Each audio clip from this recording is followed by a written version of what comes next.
Today I'm showing you how to actually obtain and upgrade the wonder weapon on Reckoning, the Gorgofex. There is a lot of misinformation and tiny details that can make this a whole lot easier to remember, so let's jump in. First things first, you need to turn on power and pack-a-punch, so follow the objective indicators until you've done so. Once you've done that, you can return to the mutant research area, and you'll notice one computer that has a static on it next to the Deadshot perk machine, and then there's a second computer with static in the family room where Richtofen's family is. These two computers will momentarily flash a green word every round. Don't worry, you don't even need to know what the word is. All you need to do is keep in mind the first letter of each word. For example, in this game, my word next to the Deadshot machine was traitor, so I would simply remember T. And the second computer flashed really quickly, but you can just barely make out inhumane, so I would remember I. Now, as far as I'm aware, every single video I've watched, every single time I've done this Easter egg, the order of your letters always starts with the computer next to Deadshot. So in this example, T would be my first letter and I would be my second letter. There is a chance you will see a word on the Deadshot computer and not one in the family room. This is lucky because that means you only have one letter to remember. But whether or not you have one or two letters, it doesn't matter because you're going to look on the periodic table and find the element that matches your letters. And so Ti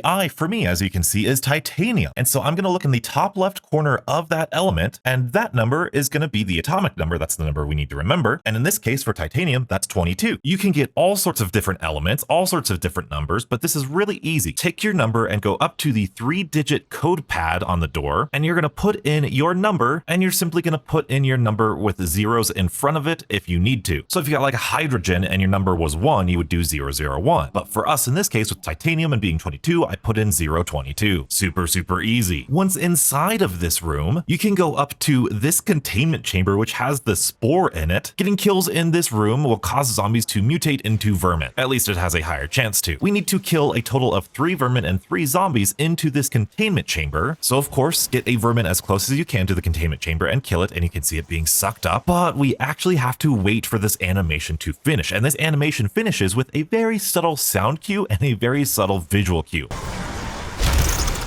So if you're just killing nonstop, you're not going to be very productive. Once you've waited a little bit of time and you see or hear the visual cue, you can kill another vermin. Like I said, we need a total of 3. Once you've killed 3 vermin, you need to repeat the process with 3 zombies. Again, waiting for the animation to finish. Once you've killed the 3 zombies, you can go up and pick up the cyst. You can then take this cyst down to the quantum computing area, and there are 3 trees that we are going to need to drain the life essence from. The first of which being right here. There's a little objective indicator on the screen to tell you when you're done. Be mindful, zombies still attack you during this process, and the tree itself fights for its life, which is a really cool little detail. So be sure you're avoiding the little acid pools it shoots out at you. Once you've drained all 3 of these trees, they're in the same location every game, don't you worry. You can now head on over to the Forsaken Chamber, and once again, from every guide I've seen, from every game that I've played, this step is the same process every time. This computer in the back of the Forsaken Chamber will have this initiate process screen on. Initiate power surge, I'm sorry. You can interact with that computer and you'll have a mini timer where you need to initiate the power surge on 3 other computers. Again, from everything I've seen, these are in the same locations every game. This is timed. If you fail it, you can do it immediately again. It's really good. The first computer is going to be right here. The second computer is going to be just over here. And the third computer is going to be on the other side right here. Once you've done that, that will spawn in an Uberklaus. It is your job to take off the shoulder pads of the Uberklaus. Take your time. Don't you worry. Get set up for it. It's not that big of a deal. Then you can lure the Uberklaus into this center pad that is now electrified from the panels that we just initiated, and this will allow the Forsaken to take over the Uberklaus. This is such a fun step, and then from here on, it acts like a very normal Uberklaus. Take out the shoulder pads, it will launch, eject himself from the Uberklaus housing. It'll be a tiny Klaus, kill the tiny Klaus, but in this case, you're killing the Forsaken. It's really cool. He will leave an orb, and all you need to do is go up to the orb and interact with it, give it the cyst, and that will transform the cyst into the Gorgofex. Unfortunately, you cannot pack-a-punch the base version of the Gorgofex, so we need to upgrade it first. But we have, at least from what I can remember, the very first branching wonder weapon paths in all of zombies. Again, I could be wrong. For both of these upgrades, we need to go to Blanchard and talk to Blanchard in the Juggernaut room. This presents us with a pathway. Do we listen to Panos or do we listen to Blanchard? We are going to listen to Blanchard first because this is by far the easiest upgrade. Once you've talked to Blanchard, you want to go all the way back to the spawn room, and inside of this teleporter room, there is a bright red button. Go ahead and push it. This will start a mini lockdown with a maintenance Klaus coming in and typing away on a computer. All you need to do is defend him. It's honestly not that bad. The room is pretty wide open, and if you do this especially during an in-between round or at the end of a round, it's really not that bad at all. But still, don't be afraid to use your decoys or ether shrouds. Once you've completed the lockdown, the maintenance Klaus will explode, so don't worry. And again, from every game that I've seen and played, it is the quantum computing elevator that is down. So you're going to need to take the opposite elevator up to the mutant research and then fall down to the quantum computing room and go to the now out of order elevator. You will need to jump in the elevator and parachute and simply flip on all three of these switches. They're bright red, pretty easy to tell. You just interact with them as you're parachuting down. Take your time. There's this orb flying around as you do it. Once you've hit all three of the switches, you should be good to go, and you should be teleported automatically back up to quantum computing with the same orb that you saw earlier. This blue orb will split up into like 5 or 6 different smaller orbs, and they will inhibit different zombies. They're electrified zombies, they're blue glowing zombies. All you need to do is kill them with your wonder weapon. There really isn't that many. This is a really easy step. Once you've killed a handful of those blue zombies, they will merge into the entity of Dr. Panos in front of the room. Simply interact with Panos and some fun story stuff happens, and the Gorgofex will transform into the Gorgofex C. I don't know exactly what's different about this version of the Gorgofex. Maybe it's just stronger. I know there's some visual stuff, especially with the other Gorgofex, so I don't know exactly if it has a different ability or not, but at least now you can pack-a-punch it. But if you don't want to do that Gorgofex upgrade, we will rewind back. Remember, the very first step is talking to Blanchard. Now, if we want to listen to Panos instead of Blanchard, we need to make our way down to quantum computing and pick up this Strauss counter in the center console of this room. Again, a lot of people get this step wrong. This location of the part that we're looking for changes every match. This is a big game of hot or cold, and you are using your Strauss counter to find a specific vial. If your Strauss counter says out of range, it means you're in the wrong area. So traverse the map until it says low, medium, or high, and then you know you're getting close. Obviously, we're looking for a location where it says high. I've seen this in Klaus Assembly. I've seen this just outside the director's room on the shelf, and I've seen this outside the director's room in a weird out of bounds area. It's very simple, very straightforward. What you're going to need to do, the Strauss counter number will increase up to like 9. Once you get like 9, 9.5, make sure you're looking in the right area, because where you're looking matters, and then you will shoot your Gorgofex. Usually it's like at a box or an object or a shelf, like I said. You want to shoot a charged shot, and a life drain vial will pop out, and you can pick it up. This specifically allows us to pick up other parts, and this is really easy. They're in the same location every match. The first part is a computer fan, which is found in the Forsaken room next to the arsenal station near these broken servers right here. The next part is some tubes or some wires or something, and that's going to be in the quantum computing room, just outside the quantum computing room on this ledge in this corner right here. And then the third piece is going to be in the regular wonder weapon room above the family room, and it's this big containment box right here. You will take all of these part pieces and revisit our good friend Blanchard. We will craft this devious device on this desk right here, and then we will put in the life drain vial, unfortunately draining the life of Blanchard. Except now we need to defend this process. Klaus robots are going to come out, lots of super sprinters are going to come out, focusing just on this thing. If you have the energy mine turret, this is a fantastic place to use it. It's a very close quartered area, a lot harder than the other lockdown, but after you do it, after you survive a minute, it's not too terrible. It's actually like the perfect difficulty if you ask me. But once you do that, you get some story stuff with Blanchard, you pick up Blanchard's essence, and then we will go back to the above the family room where we had the original cyst. But as we're making our way there, you'll notice that when we have Blanchard's life essence, our health is going to slowly go down. Now, once again, it's probably easiest to do this at the end of a round, and the fastest route to mutant research is going to be jumping over this barrier and parachuting down. But if you find yourself losing too much health, you can go ahead and crouch and drop the vial, regenerate your health, and then pick up the vial later and bring it to the mutant research area. You will put your Gorgofex inside of this containment chamber, and then you will be crafting with the life essence. You will have to craft this, so it'll be like a knuckle cracking animation, and it lasts a good amount of time. Luckily, if you're solo, this works like anything else. You can leave this for a very reasonable amount of time and then return to it, and it should save your progress. Use your decoys, ether shrouds, or do it in between a round. Once you finish crafting it, you have the Gorgofex N variant. This one drops a pool of acid after a charged shot and is definitely my favorite one. And of course, you can pack-a-punch it too. I freaking love this Easter egg. I love this wonder weapon. I love these steps. This is so good. Like I said, I spent a long time trying to get these steps down specifically. Hopefully they're accurate. Please let me know if they're not. I will fix or change anything in the description or in the pinned comment. And I am working on that big Easter egg main quest guide. The boss fight's given me a lot of trouble, but don't you worry, I will have it out. But in the meantime, if you want to see us complete the main quest, we as in Lego Unlocked, J Money, Afterlife, and myself, we streamed all of our findings, researching all of this stuff for the first time, our first reaction, and you can check out that live stream right here. And as always, stay beautiful.